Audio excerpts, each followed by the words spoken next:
Hey everybody, I am here to explain affordability and that specifically in the United States, and one thing that we could possibly do to make things better for the middle class that I believe has been shrinking for quite a long time at this point.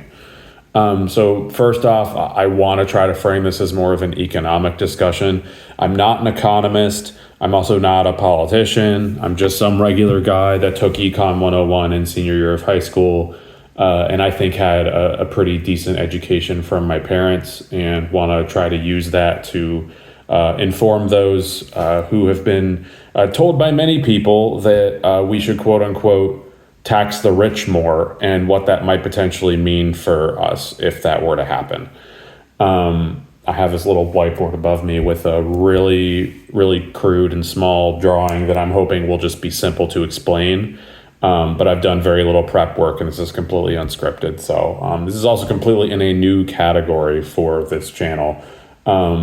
If some people take this as a more political video, I think that's also okay. That may be a topic I am looking at exploring in the future on this channel as well, along with economic topics. So if you guys find that interesting or have any comments or questions on what you see here, please feel free to leave them below. And please feel free to fact check me on anything that I may get wrong. I don't have any formal references for this video besides the link to the IRS sheet that has all of the progressive tax rates for this year. They update that annually, or at least should update that annually based on whichever tax rates end up being approved by our branches of government.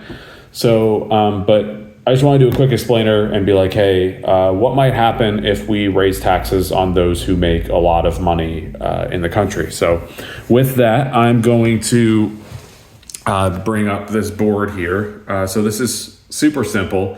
We've got the government, which takes in taxes from both the people and industry.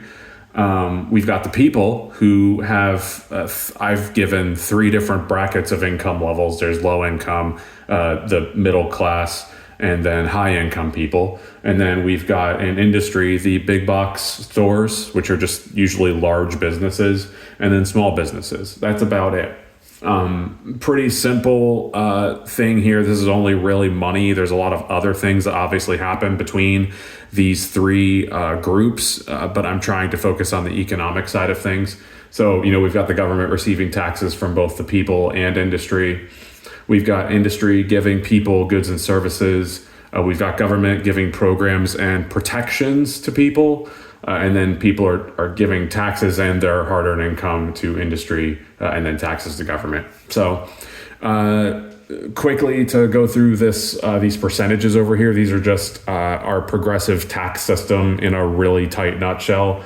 Up to, I think, somewhere around the $15,000 to $20,000 range here is not taxed at all, actually. So say you were working one minimum wage job in a household, and that's the only job someone had, they could potentially be bringing in somewhere in that range, and it would not be taxed at all. Once you get past that point, it progressively increases on the dollars made until you get to the top bracket, which is 37% in the US right now.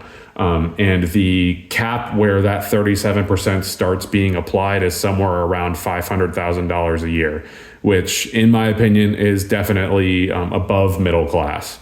So even, when some middle class people, 6 figures, which used to be, a common trope that was said in past decades to describe middle class people, I wouldn't say that's necessarily the case depending on where you live.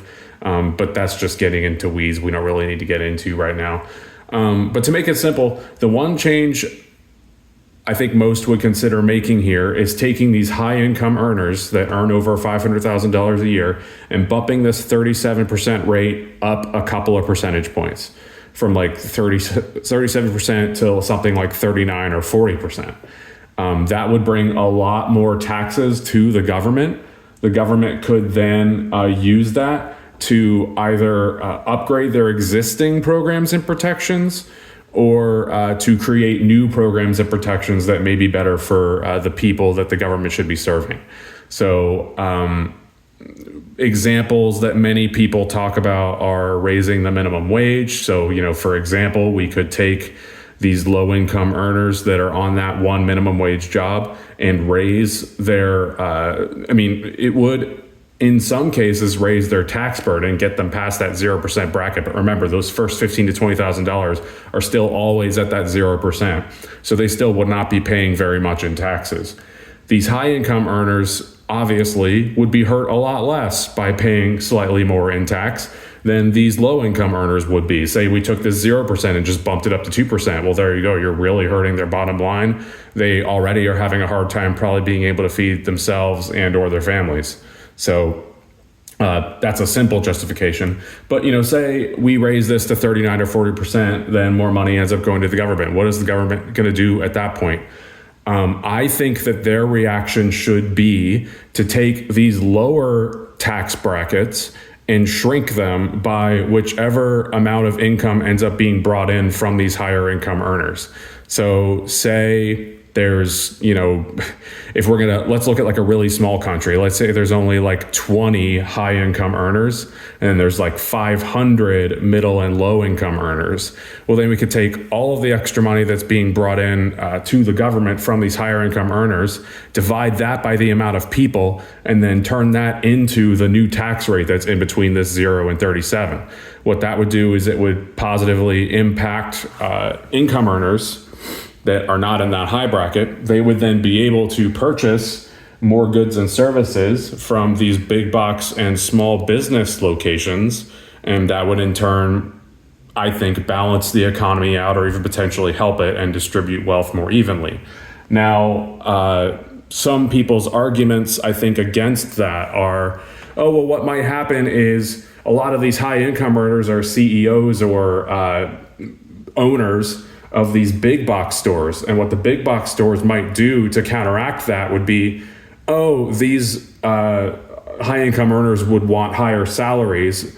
And then on top of that, they have to report increases in their income every quarter to their investors, which are typically also high income earners.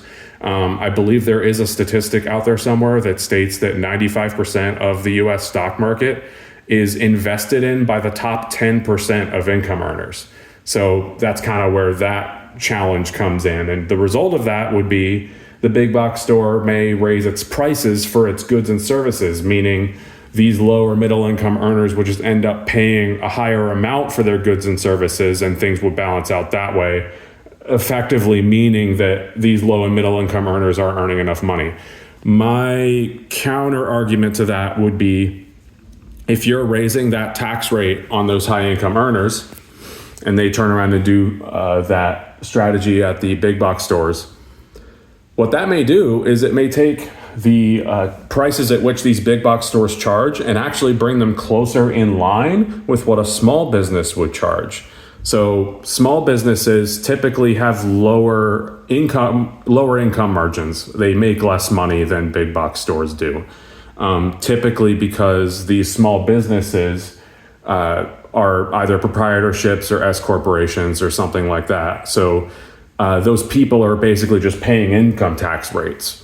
They're not paying through a corporation tax, which I believe is a flat 21%, if I remember, which is technically one of the lower progressive income tax brackets. So effectively, if a big box store were to raise its prices to counteract that problem, what it could do is it could draw these low and middle income earners to buy things from small businesses more often, which may allow for, I'd say, more healthy competition in a traditional capitalist market like the US, I think, is at this point and has been for a long time. So I'm all for healthy competition. I don't think that's necessarily a downside. I just think that it may be more advantageous to run a move like that and give people more agency with their money versus them having to pay less for lower quality things, or allow them to have more choices versus just having to buy from a big box store all the time. And it may even disincentivize things like monopolization, where only a handful of companies control a vast majority of the market for said specific good or service. So that's the simple explanation. There's obviously a lot more nuance going on and lots of other details that I could talk about, but I do think that is the simple explanation and reasoning behind why when people say tax the rich, that could be a good thing for a country or for an economy. So if you guys enjoyed that or want to see more like this, please, you know what to do. Subscribe, like, all that. And I hope you guys have a good rest of your day. And just let me know if you like this. This is a whole new thing for me. I don't know what I'm doing, but I'm trying. And I hope you all have a great rest of your day. I will catch you all in future videos. Bye-bye.